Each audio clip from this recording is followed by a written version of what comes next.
Hey guys, it's Mind Games. Welcome back to another League video. Today I wanted to share with you my experiences of playing Pantheon top and how you can learn how to play him my way. I wanted to go in full detail on how to play him the way I do and why I am stomping games even against people who are literally better than me at the game. So stay tuned and don't forget to like and subscribe if you haven't already. If you enjoyed, let's get to it. So let's start with the build. I go a specific build in almost every single matchup in the top lane. The runes go like this: Conqueror, Triumph, Coup de Grace, pretty obvious choices. There really shouldn't be any debate when it comes to those. Now, I take Alacrity. You can take Tenacity, but I do not recommend it even in games where you really need it. Attack speed is something that you will never build on Pantheon, and you will have to rely off Alacrity and your base stats attack speed for stacking Fury for the entire game, and this is really going to help you. For secondary, I go Time Warp Tonic and Biscuits. Pantheon has pretty big mana issues for the entirety of the game, and starting Corrupting means that you can spam your abilities in-game without any drawbacks, and you don't have to worry about mana. His base damage is already pretty high.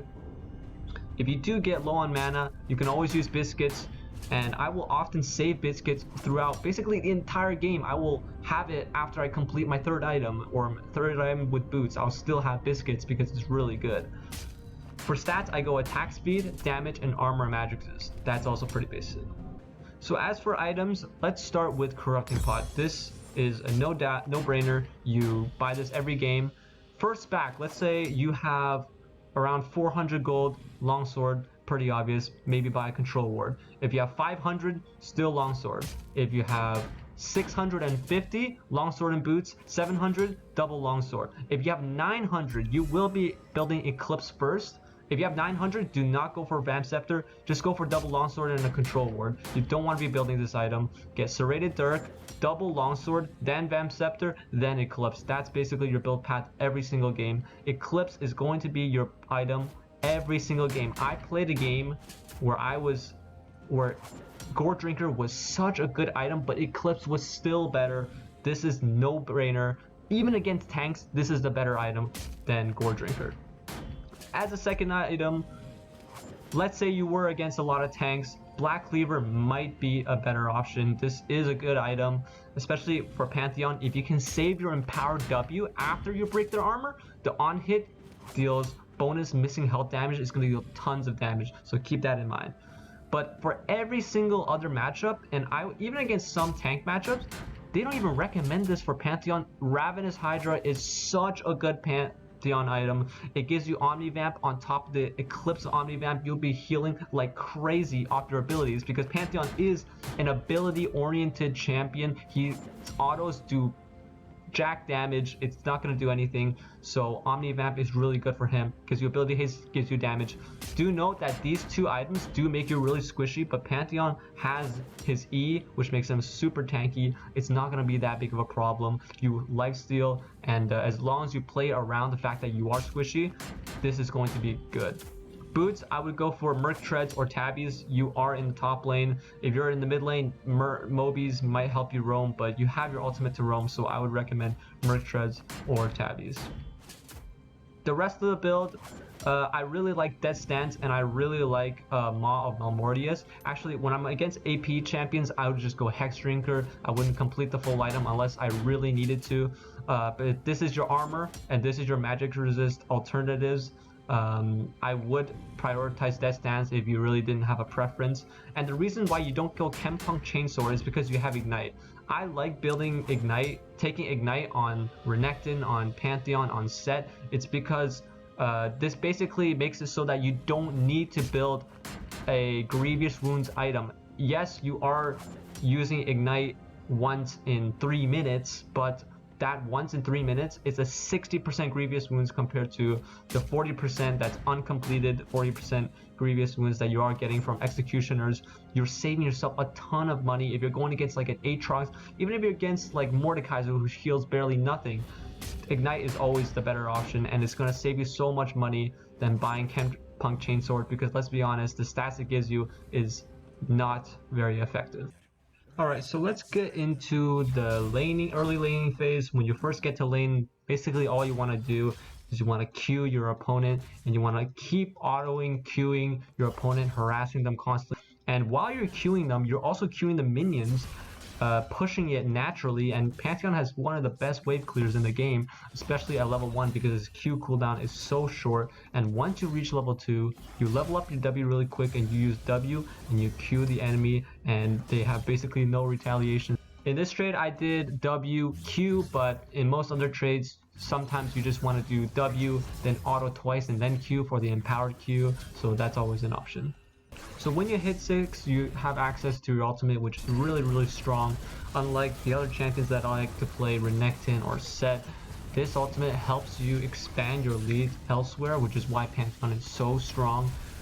You want to use your ultimate to either help out your other lanes in an early skirmish, or you can use it to get back to your own lane and help kill your own laner multiple times. Or if you're in a bad situation, you can use your ult to get out if you know that you can escape. In this clip, I knew that only Renekton had CC, so after he used his, I can just ult out. Or in this clip, I knew that Nunu was the only one with CC. I kind of took a gamble because Aatrox has a lot of CC, and I also ulted out of there. So when you do have ult and the enemy team doesn't have a lot of CC, you can take a gamble and you can push further than you're supposed to. So Pantheon's team fighting is very interesting. It's one of my favorite champions to team fight with because you are basically going back and forth. You have to concentrate on your spacing. You have to concentrate on your stack management. If you use Q at max stacks and you consume your stacks and you didn't want to do that, you're kind of just screwed for the rest of the fight. So you really have to pay attention. You really have to be very intricate on when you use your abilities and how you use them. I'm just going to play a couple of clips of me team fighting, and you can look at my stacks, you can look at my cooldowns and how I'm looking at my own cooldowns and determining how to best use my abilities. So take a look at these team fights. Yeah, Rel overstepped right there.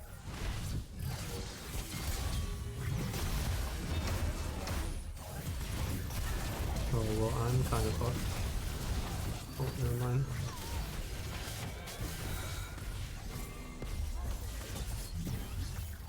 Okay, we don't have any more ults, so this is not looking too good.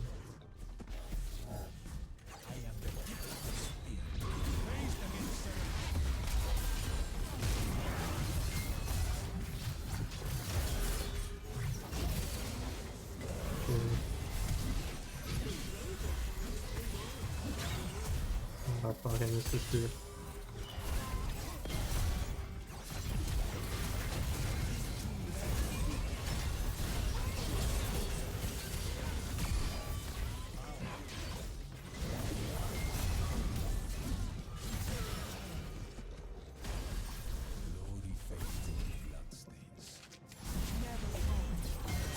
Oh, big mistake.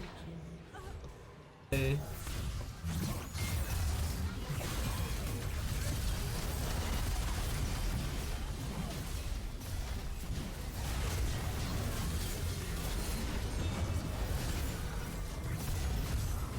So that's an ignite.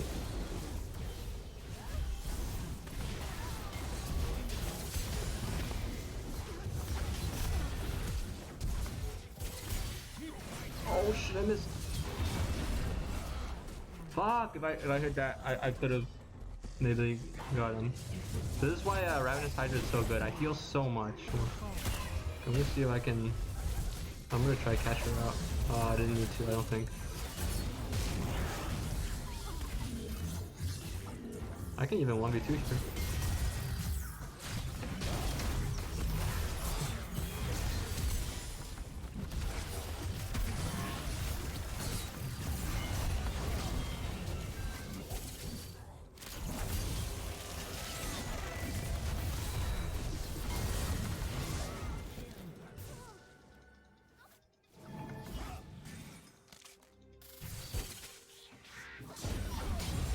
Yeah, healing 500 HP, just...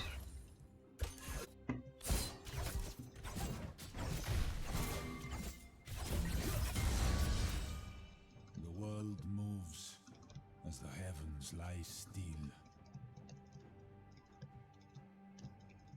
Yeah, the one thing you should take away, like the difference between a good Pantheon and a bad Pantheon is how they manage their stacks.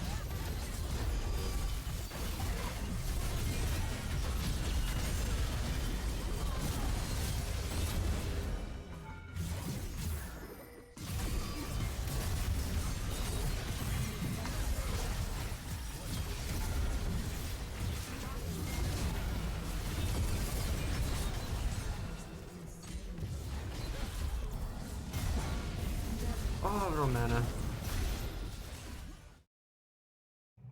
Now, let's get to the serious part of the video.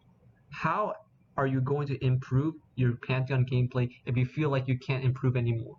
Here is my skin tier list for Pantheon. You cannot use the low tier skins. Do not use the skin. If you have these skins, it's better to use default. And there are some really good skins out there for Pantheon. These two at the top, they're very good. And why do I like these skins so much? It's because Pantheon is a Spartan, okay? Any skin that makes you feel like you're a one-man army, that you're about to fight against the entire world and still survive and never die, even if there's a spear impaled through your chest, that is a skin that you will probably need to use in order to win your games. Now, why do I like this skin so much? It's because if you're fighting against Spartans and you see a guy with a sideways mohawk on their helmet, you know he means business. He's gonna fuck you up. So this is why I like the skin so much. This is the best skin. Pantheon as a champion, Pantheon is my favorite champion in the game, not only because he is fun to play, but because his lore, his aesthetics, and his gameplay synchronize perfectly, better than any other champion in the game. And if you haven't read his lore, please do check it out. It actually does help you play Pantheon better and makes you feel like you are actually Pantheon. And if you don't want to read the lore, you can check out Necrit's video on Pantheon. He does a really good job narrating it. It's a lot of entertainment. I suggest you check it out. But that's it from me, guys. That's all I know on how to improve your Pantheon gameplay. If you enjoyed, please like and subscribe. Thanks, and I'll see you guys next time.